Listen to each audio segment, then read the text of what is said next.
ఎందుకో తెలియదు, ఈరోజు మార్నింగ్ లేచినప్పటి నుంచి చాలా లోన్లీగా అనిపిస్తుంది.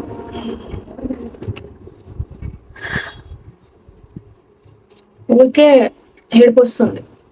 మనకి ఒక్కోసారి రీజన్స్ లేకుండానే హ్యాపీగా అనిపిస్తూ ఉంటుంది. అంటే మూడ్ స్వింగ్స్ అనేది అలా చేంజ్ అవుతూ ఉంటాయి అన్నమాట ఆటోమేటిక్గా.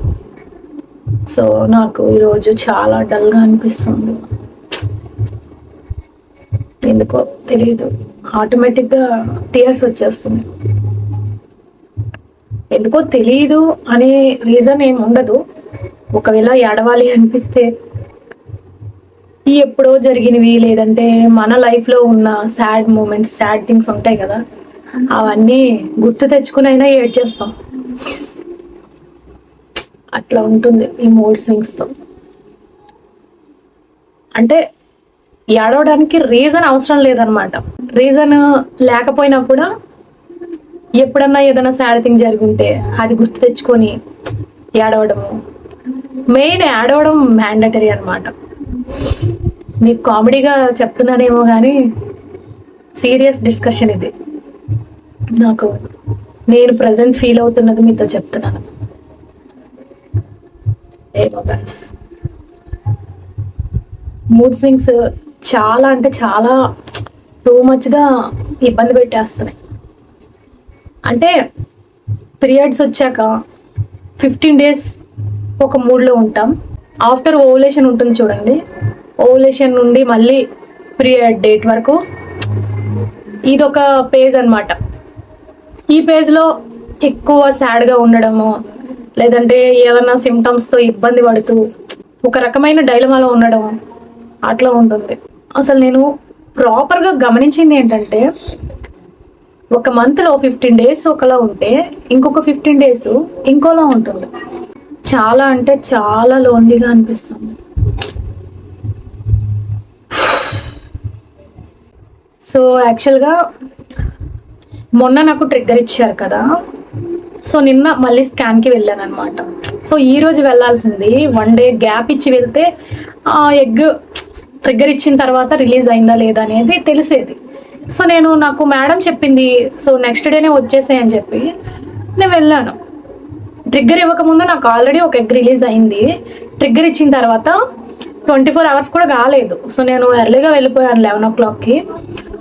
సో స్కాన్ చేస్తే ఇంకా రిలీజ్ అవ్వలేదని చెప్పింది అనమాట. సో మళ్ళీ రమ్మని కూడా చెప్పలేదు, ఇంకా రిలీజ్ అవ్వలేదు, ఒకవేళ ఇంకా 24 hours కాలేదు కదా, ఒకవేళ అయితే అవుతుంది, లేదంటే అవ్వకపోతే స్టేట్ డౌన్ అయిపోతాయి అని చెప్పింది అనమాట. అయితే నిన్న స్కాన్లో 24 hours ఇంకా కంప్లీట్ కాలేదు కదా, సో ఎగ్ అయితే రిలీజ్ అయినట్టు కనిపించలేదు అనమాట. ఆల్రెడీ ఒకటి రిలీజ్ అయ్యింది, ఇంకో 2 ఉన్నాయి కాబట్టి. సో మేడం ఏమన్నారంటే, ఇంకా 24 hours కాలేదు కదా, సో రిలీజ్ అయితే అవుతాయి, లేదంటే ఓవరీలోనే షట్ డౌన్ అవుతాయి అని చెప్పింది అనమాట. ఆల్రెడీ ఒకటి రిలీజ్ అయింది కదా, సో అది బాగుంది క్వాలిటీ అని చెప్పింది. రేపు రమ్మని కూడా ఏం చెప్పలేదన్నమాట. ఒకవేళ పీరియడ్ స్కిప్ అయితే 1 week తర్వాత టెస్ట్ చేసుకొని రా, లేదంటే Day 2 రా అని చెప్పేసింది. సరే అని నేను కూడా ఇంకా వచ్చేసాను టాబ్లెట్స్ తీసుకొని. ఇదే జరిగింది. సో నాకు ఇప్పుడు ఈరోజు మార్నింగ్ కాదు, నైట్ నుంచే నాకు లెఫ్ట్ సైడ్ పెయిన్ వస్తుంది గైస్. మనకి ట్రిగ్గర్ ఇచ్చిన తర్వాత ఓవులేషన్ టైంలో, అంటే ఎగ్ రిలీజ్ అయ్యేటప్పుడు, ఆ రిలీజ్ అవ్వక ముందు నుంచే మనకి ఆ సైడ్ పెయిన్ వస్తూ ఉంటుంది కదా. సో ఆ పెయిన్ అనేది నాకు నైట్ నుంచి వస్తుంది. నైట్ నుంచి అంటే మైల్డ్గా ఉంది నైట్ నుంచి, బట్ మార్నింగ్ లేచాక మాత్రం చాలా హెవీగా బాగా ఎక్కువగా అనిపిస్తుంది అనమాట పెయిన్. అంటే తట్టుకోలేనంత ఏం కాదులే కానీ మనకి తెలుస్తుంది కదా. సో ఆ పెయిన్ అనేది మనకి ఖచ్చితంగా అది ఎగ్ రిలీజ్ అయ్యేటప్పుడు వచ్చే పెయినే. ఎందుకంటే ఆల్రెడీ మనకి ఇచ్చిన 3 cyclesలో ఈ పెయిన్ మనం ఎక్స్పీరియన్స్ అయ్యాం కాబట్టి నాకు తెలిసిపోతుంది అనమాట. ఆల్రెడీ నాకు న్యాచురల్గా రిలీజ్ అయిన ఎగ్ కూడా పెయిన్ వచ్చింది, మరి ఇంత హెవీగా అయితే రాలేదు, లైట్గా వచ్చింది, సేమ్ పెయినే, కాకపోతే కొంచెం తక్కువ పెయిన్ అయితే వచ్చింది. దాని తర్వాత మార్నింగ్ మనకి ఎగ్ రిలీజ్ అయ్యేటప్పుడు డిశ్చార్జ్ వస్తుంది కదా, ఆ డిశ్చార్జ్ అనేది వచ్చేసింది అనమాట. సో నేను అప్పుడు అనుకున్నాను ఎగ్ రిలీజ్ అయిందని చెప్పి, స్కాన్లో కూడా అయిందని చెప్పారు. అదే పెయిన్ కొంచెం హెవీగా ఈ రోజు వస్తుంది అనమాట.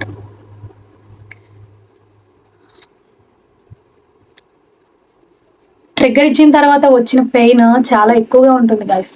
మీరు ఎవరైనా ఈ పెయిన్ ఫేస్ చేశారో లేదో నాకు తెలియదు, కానీ లాస్ట్ టైం ఒక 2 సైకిల్స్లో ట్రిగ్గర్ ఇచ్చిన తర్వాత ఆ పెయిన్ అనేది బాగా హెవీగా అనిపించింది అసలు. అంటే వచ్చేది ఒక 1 or 2 అవర్స్ అయినా కూడా చాలా ఎక్కువగా వస్తుంది. అట్లనే ఈ రోజు కూడా వస్తుంది అనమాట. మొన్న ట్రిగ్గర్ ఇచ్చారు, సో నిన్న నైట్ నుంచి పెయిన్ అనేది స్టార్ట్ అయింది నాకు.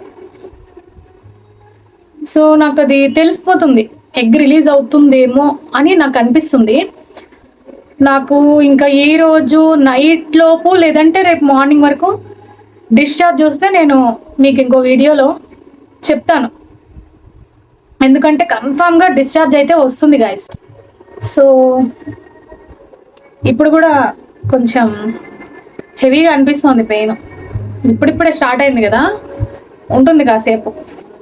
అంటే ఈ పెయిన్ వల్ల మూడ్ స్వింగ్స్ అవ్వటం వల్ల ఏడుపు వస్తుందా లేదంటే లోన్లీగా అనిపిస్తుందా అనేది కాదు మ్యాటర్. ఈ పెయిన్కి దానికి సంబంధం లేదు. పెయిన్ అంటే ఇది మనకి కామనే కదా, ఓవులేషన్ జరుగుతున్నప్పుడు ట్రిగ్గర్ ఇస్తారు కాబట్టి ఇది కామన్గా వస్తూ ఉంటుంది. దీనికి దానికి సంబంధం లేదు. కాకపోతే మనకి హార్మోన్స్ అనేవి చేంజ్ అవుతూ ఉంటాయి కదా, దానివల్ల మన మూడ్ కూడా దాని మీద డిపెండ్ అయి ఉంటుంది అనమాట. సో మనకి ఎవ్రీ మంత్ ఓవులేషన్ ముందు ఓవులేషన్ తర్వాత హార్మోన్స్ చేంజెస్ అనేవి ఉంటాయి కదా. సో దానికి తోడు మనం మెడికేషన్ కూడా తీసుకుంటాము ఎక్స్ట్రా. కాబట్టి సో హార్మోన్స్ ఎలా అయితే అప్ అండ్ డౌన్ అవుతాయో దానికి తగ్గట్టే మన మూడ్ స్వింగ్స్ కూడా ఉంటాయి అన్నమాట. సో దానివల్ల మన మూడ్ డిసైడ్ అవుతుంది. అసలు ఇలాంటి పెయిన్స్కి మనం ఏడవం గైస్. ఖచ్చితంగా నేనైతే ఎంత పెయిన్ అయినా సరే నేను భరిస్తాను, కానీ ఏడవను. భరించడం అంటే బాధగా ఉంటుందేమో కానీ ఏడ్చేంత అయితే నేను ఉండను. ఈ మూడ్ స్వింగ్స్కే ఏడవలసి వస్తుంది నాకైతే. అదే అర్థం కాదు. ఇంత పెయిన్ వచ్చినా తట్టుకుంటుంది నా బాడీ, ఇంత పెయిన్ వచ్చినా నా మైండ్ యాక్సెప్ట్ చేస్తుంది. కానీ ఈ మూడ్ స్వింగ్స్ చేంజ్ అయినప్పుడు ఆటోమేటిక్గా ఎలాంటి నొప్పి ఉండదు, భరించలేని బాధ ఏదో వచ్చేసినట్టు టీయర్స్ వస్తాయి చూడండి ఆటోమేటిక్గా. అసలు ఇది పెద్ద కామెడీగా అనిపిస్తుంది, కానీ కామెడీ కాదు, సీరియస్. మీరు కూడా ఇలా ఏమైనా ఫేస్ చేస్తున్నారా? మీకు కూడా ఇలా ఏమైనా జరుగుతుందా? కామెంట్ చేయండి. ఏంటో నాకైతే చాలా అలోన్ ఫీల్ వస్తుంది. అంటే ఈ ఫీల్ నాకు ఎప్పుడు ఉండేదేలే. అంటే నేను ఎప్పుడు కూడా ప్రపంచంలో ఎంతమంది ఉన్నా నేను ఎప్పుడు ఒంటరిదాన్నే అన్నట్టు ఫీల్ అవుతాను అనమాట. సో ఈ అలోన్ ఫీల్ అనేది నాకు ఎప్పుడు ఉండేదే. కాకపోతే ఇలాంటి సిచ్యువేషన్లో బాగా ఎక్కువగా అనిపిస్తూ ఉంటుంది, చాలా ఎక్కువగా అనిపిస్తూ ఉంటుంది. బట్ మీకు ఒక విషయం చెప్పనా, నాకు ప్రతి విషయం షేర్ చేసుకునే పర్సన్ ఎవరైనా ఉన్నారంటే నా హస్బెండ్. బట్ నాకు అంటే ఫ్రెండ్ సర్కిల్ నాకు చాలా తక్కువ. ఒకవేళ ఉన్నా కూడా చాలా లిమిటెడ్గా ఉంటారు. అది కూడా ప్రతిదీ షేర్ చేసుకునే అంత క్లోజ్నెస్ ఉండదు అనమాట. సో నాకు అంత డీప్ ఫ్రెండ్షిప్ లేవనే చెప్పొచ్చు. నేను ఒకవేళ ఉన్నా కూడా నేను ఎవరితో షేర్ చేయను. అన్ని విషయాలు షేర్ చేసుకుంటారు కదా ఫ్రెండ్స్తో కానీ ఎవరైనా రిలేటివ్స్తో కానీ ఎవరితో ఒకరితో ప్రతి విషయం ఇలా ఇలా ఇలా అని చెప్పి షేర్ చేసుకుంటూ ఉంటారు కదా. నాకు అది నచ్చదు ఎందుకో. నాకు ఫస్ట్ నుంచి ఇంతే, నేను అసలు ఏది కూడా షేర్ చేసుకొని ఎవరితో నాకు నచ్చదు. సో నాకు అలా అలవాటు అయిపోయింది. దానికి రీజన్ ఏంటంటే ట్రస్ట్ ఇష్యూస్, అంతకుమించి ఇంకేముండవు. సో నాకు ఒకరితో ఒక విషయం చెప్పి ఆ తర్వాత మళ్ళీ మనం ఆ విషయం చెప్పినందుకు బాధపడాల్సిన సిచ్యువేషన్ వచ్చినప్పుడు గిల్ట్ ఫీల్ అవ్వడం కంటే సైలెంట్గా ఉండడం బెటర్, ఎవరితో ఏది చెప్పుకోకుండా. సో నాతో నేనే ప్రతి విషయం ఏదైనా సరే నాతో నేనే డిస్కస్ చేసుకుంటాను, నాకు నేనే ధైర్యం చెప్పుకుంటాను, నాకు నేనే చేసుకుంటూ ఉంటాను. సో అంటే అది చిన్న విషయం అయినా కూడా చెప్తున్నాను. కొంతమంది అయితే ఏదన్నా ఉంటే చెప్పుకోకుండా ఉండలేరు అనమాట. ఖచ్చితంగా చెప్పుకోవాల్సిందే, చెప్పుకుంటేనే భారం దిగుతుంది అన్నట్టు ఉంటారు. బట్ నేను అలా కాదు, క్వైట్ ఆపోజిట్ అనమాట నేను. సో ఇలా ఉంటాను గైస్. సరే, ఇంకా నాకు నేను చెప్పుకునే టైం అయిపోయింది. ఇంకా మీకైనా చెప్పుకుందాం, మీతో అయినా షేర్ చేసుకుందాం అని చెప్పి నేను డిసైడ్ అయిపోయాను. ప్రతిదీ కూడా ఇప్పుడు ఎలా అయితే షేర్ చేస్తున్నానో అలాగే మీరు నా ఫ్రెండ్స్ లాగా, మీరు నా ఫ్యామిలీ లాగా. ఎందుకంటే నేను ఇంతకు ముందు అనుకున్నాను పర్సనల్ విషయాలు ఎందుకు బయటికి చెప్పుకోవడము అది ఇదని ఒక ఫీలింగ్ ఉండేది. కానీ నేను కొన్ని వీడియోస్ చేసిన తర్వాత మీరు ఇచ్చే రెస్పాన్స్ ఉంది చూడండి, ఎంత పాజిటివ్గా ఇస్తున్నారంటే.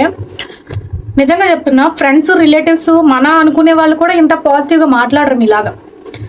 సో నాకు మీ కామెంట్స్ చదివాక మీరు నన్ను ఎలా అయితే అర్థం చేసుకున్నారో, మీరు నా మాటలు ఎలా అర్థం చేసుకుంటున్నారు అనే దాని గురించి నాకు ఒక క్లారిటీ వచ్చాక నాకు అనిపిస్తుంది, వై నాట్ మీతో ఎందుకు ప్రతిదీ షేర్ చేసుకోకూడదు అని చెప్పి. సో అలా చెప్పడం వల్ల నాకు కూడా కొంచెం బెటర్గా అనిపిస్తుంది అనమాట. మీరు కూడా అది పాజిటివ్గా తీసుకొని ఇంకొంచెం నాకు ఎంకరేజ్ చేస్తున్నారు, సపోర్ట్ చేస్తున్నారు. చాలు గైస్, చాలు. Thank you so much. పేరు పేరున ప్రతి ఒక్కరికి చాలా అంటే చాలా థ్యాంక్స్ గైస్. మన అనుకున్న వాళ్ళు కూడా ఇంత పాజిటివ్ రెస్పాన్స్ ఇవ్వరు, నాకు తెలుసు. ఎందుకంటే ప్రతి ఒక్కరి జీవితంలో ప్రతి అనుభవం ఉంటుంది. సో ఆ ఎక్స్పీరియన్స్తోనే నేను మీకు చాలా కనెక్ట్ అయిపోతున్నాను. నన్ను ఎవరైతే ఇంత సపోర్ట్ చేస్తున్నారో, ఇంత లవ్ చూపిస్తున్నారో, మీరు పెట్టే ప్రతి కామెంట్ కూడా నాకు చాలా వాల్యుబుల్ గైస్. ఇక నుంచి నాకు ఏది కూడా లోన్లీగా ఫీల్ అయ్యే అవసరం లేదనిపిస్తుంది. ఎందుకంటే మీరు ఉన్నారు కదా. సో ఏదైనా మీతో షేర్ చేసుకోవచ్చు, ఏదైనా మీతో చెప్పుకోవచ్చు అనే ఫీలింగ్ వస్తుంది అనమాట. ఇంకా ఉంటాను, చూస్తా. ఈరోజు డిశ్చార్జ్ వస్తుందేమో, లేదంటే రేపు మార్నింగ్ వస్తే రేపు మళ్ళీ వీడియో చేసి పోస్ట్ చేస్తాను. Bye guys.